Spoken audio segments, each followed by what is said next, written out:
जय श्री राम, जय श्री बालाजी महाराज। आषाढ़ माह के गुप्त नवरात्रि, जो कि आपको पता है कि गुप्त नवरात्रि बहुत ही शक्तिशाली समय होता है।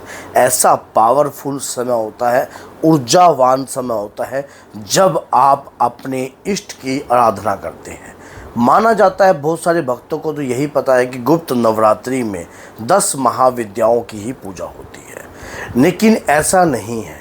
10 महाविद्याओं के साथ विशेष देवी देवता की भी पूजा होती है, जिनके माध्यम से आपको सिद्धि प्राप्त होती है, आपको शक्ति प्राप्त होती है, आपका ऑरा बनता है, आपकी पर्सनैलिटी क्रिएट होती है और साथ में जीवन में आगे बढ़ने में आपके हर कार्य में वो शक्ति आपका साथ देती है। तो कौन सी है वो ऐसी शक्ति जिसकी हम आराधना कर कर उस शक्ति की कृपा को प्राप्त कर सकते हैं? सबसे पहली बात, अगर आप हनुमान जी के भक्त हैं तो चैनल को सब्सक्राइब कर दीजिए और 10 लोगों तक इस वीडियो को ज़रूर शेयर करना, ताकि वो भी इस वीडियो का लाभ उठा सकें। तो आज हम आपको बताएंगे कि एक ऐसा चमत्कारी पाठ होता है हनुमान जी का, जिससे हनुमान जी की कृपा प्राप्त कर सकते हो। आपको पता है, 10 महाविद्याओं के साथ अकेली 10 महाविद्याओं की कृपा से सारा कार्य पूर्ण नहीं होता है। उनके साथ गणपति जी महाराज की पूजा भी होती है, हनुमान जी के पंचमुखी स्वरूप की पूजा होती है और श्री भैरव बाबा की पूजा होती है। इन वीरों के बगैर जो है कार्य विधि पूजा जो है पूर्ण नहीं होती है।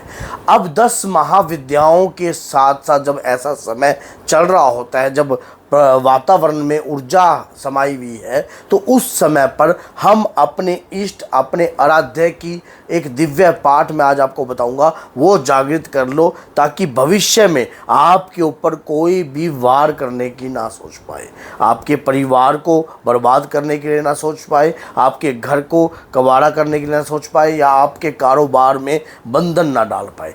ऐसा कौन सा वो दिव्य पाठ है, ऐसा कौन सा वो शक्तिशाली पाठ है? जब कभी भी 10 महाविद्याओं की हम पूजा करते हैं, मान लीजिए आपको ज्ञान ही नहीं है, आप हनुमान जी के भक्त हो, तो क्या आप गुप्त नवरात्रि में पूजा कर सकते हो? सबसे पहली बात तो हाँ, हनुमान जी के बगैर कोई पूजा जो है पूर्ण नहीं होती है। जब आपको पता है, जब माँ का नवरात्रि आती है, सबसे पहले जो द्वारपाल हैं वो हनुमान जी हैं। हनुमान जी, जब आपको पता है, इनकी पूजा के बगैर जो है कार्य पूर्ण नहीं होता है। गणपति जी की महाराज जो है विशेष तौर पर जो है, आपको पता है कि माँ के लिए ये ऐसे वीर हैं जो माँ के आज्ञाकारी हैं, ऐसे पुत्र हैं जो माँ के आज्ञाकारी हैं।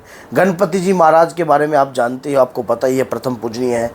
उन्होंने भगवान शिव से भी हट कर लिया था और अपने शीश का दान कर दिया था। आप सोच के देखिए, ऐसे ही हनुमान जी ने लंका को जला दिया था। जब माता सीता की दुर्दशा देखी तो उस वक्त लंका को दहन कर दिया। और बाबा के वीरों की कृपा साथ मिलती है हमेशा। जहाँ माँ का वास होता है वहाँ बाबा के वीर होते ही हैं। अब आपको करना क्या है? आपको जागृत करना है अपना पंचमुखी जो है कवच, रक्षा कवच स्वयं तैयार करना है गुप्त नवरात्रि में। 26 तारीख से लेकर 4 जुलाई तक गुप्त नवरात्रि रहेगी। उस दौरान आप अपने पंचमुखी रक्षा कवच को जागृत कर सकते हो। किस विधि के साथ करना है ये सुन लीजिए, ये जान लीजिए। मैं आज आपको बताऊंगा कि पूर्ण विधि ये क्या है।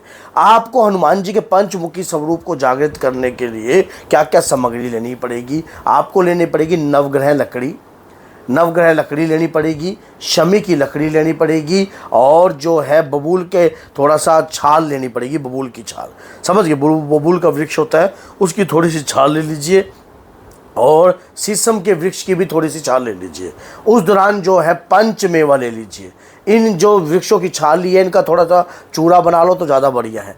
चंदन का चूड़ा, और साथ में जो है श्वेत चंदन, और साथ में जो है अपना लाल चंदन, ये दोनों चंदन ले लेने हैं आपने। अगर और तगर ले लेनी है, और साथ में थोड़ा सा आपने ने नागर मोथा। ये सारा सामान आपको पंसारी से भी अवेलेबल हो सकता है, कोई घबराने की जो बात नहीं है। थोड़ी सी इंद्रजौ ले लेनी है, और गाय के देसी घी में मिलाकर थोड़ी ऐसी सामग्री तैयार कर लेनी है जो कि गुप्त नवरात्रि में आपकी पूजा पाठ से ये प्रारंभ रहेगी। अब हनुमान जी के जो है, आपने क्या कार्य करना है, 12 नाम जो हनुमान जी के बड़े चमत्कारी हैं।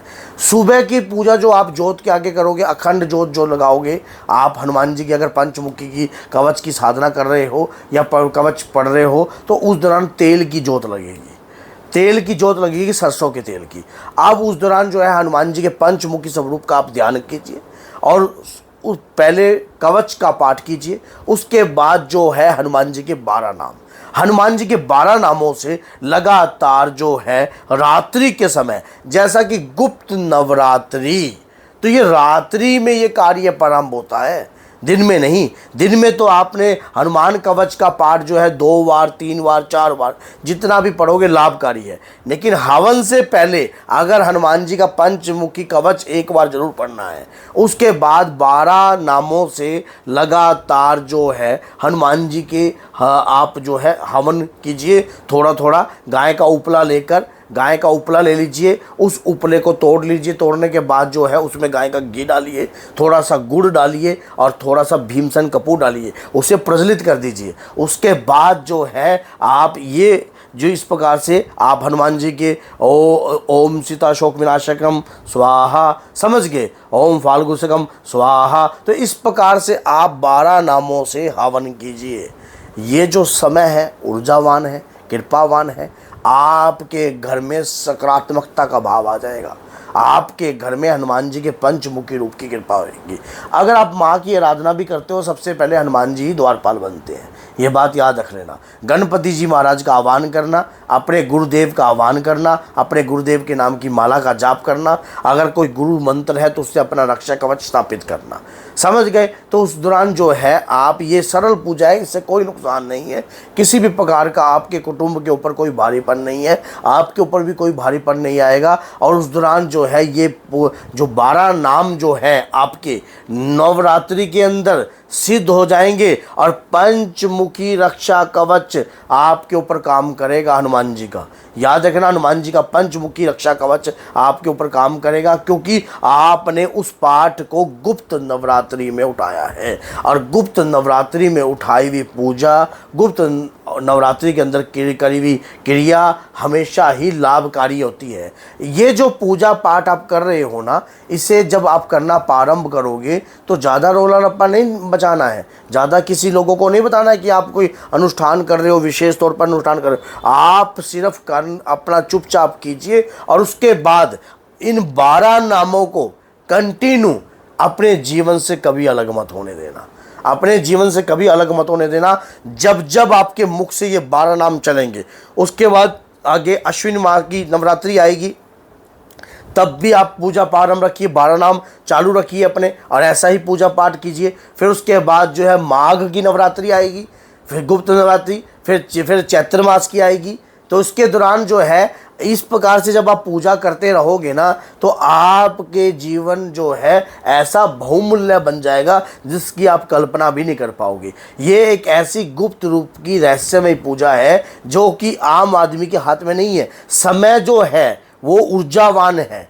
26 जुलाई से ये समय प्रारंभ हो रहा है और उसके बाद 4 जुलाई तक ये समय रहेगा। उसके बाद माता की 14 तक आपको ये कार्य करना है लगातार।